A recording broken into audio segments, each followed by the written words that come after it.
topic a lot of our buyers and sellers alike are talking about is this, they're getting hit with all of the news and they're getting hit with a lot of false information, a lot of good information, a lot of bad information. How do you separate it? How do you know?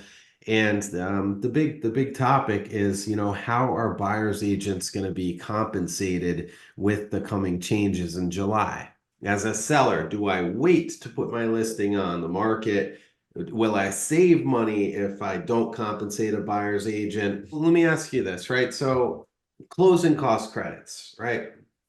Closing cost credits are where the buyer can come in and the buyer says, hey, listen, I'm purchasing this house at 500,000, but we want to add an additional $20,000 to the mortgage. Okay. And that 20,000 is going to be a credit from the seller on paper to us. So we're adding that 20K to the mortgage. The seller still gets their 500 net that they wanted. We're adding that 20 on.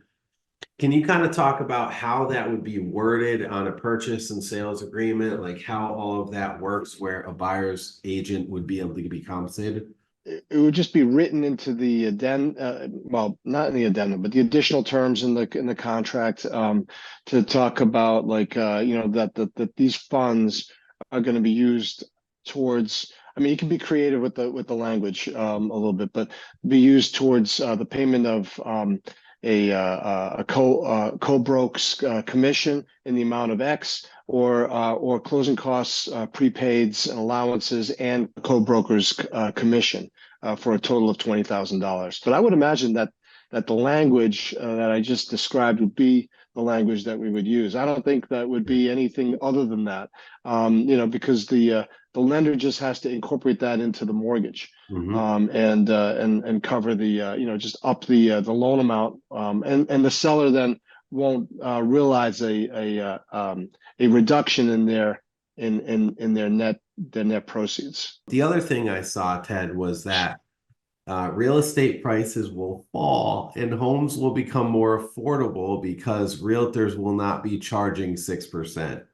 I heard the same thing, and I don't know how that will look. I don't think it's going to make that lasting or that earth-shattering impression. It's not going to make that big of a deal. I think at the end of all this, you'll see that there's still going to be this negotiable element of commissions, and that the seller is going to have to participate in that, and not close the door on a buyer. Especially when we might be we're obviously still in a seller's market right now, but when it does shift to more of a buyer's market, then what do you think the seller's going to do? The seller's going to want to sell their home, so they're going to do everything they can to entice people, like the concession, like we just spoke about. Like, that's a thing that at one point, last couple of years, was something that was not talked about a whole lot. Now we're starting to talk about it, and there's a reason why we're talking about it. So I think we're going to see that that's not going to go away. And these commissions to both parties are not going to go away. There's also going to be conflicts of interest, for a listing agent to deal with the whole transaction. So they understand that. So I think there's just going to have to be a path, a route, to get through, and that'll be the new norm.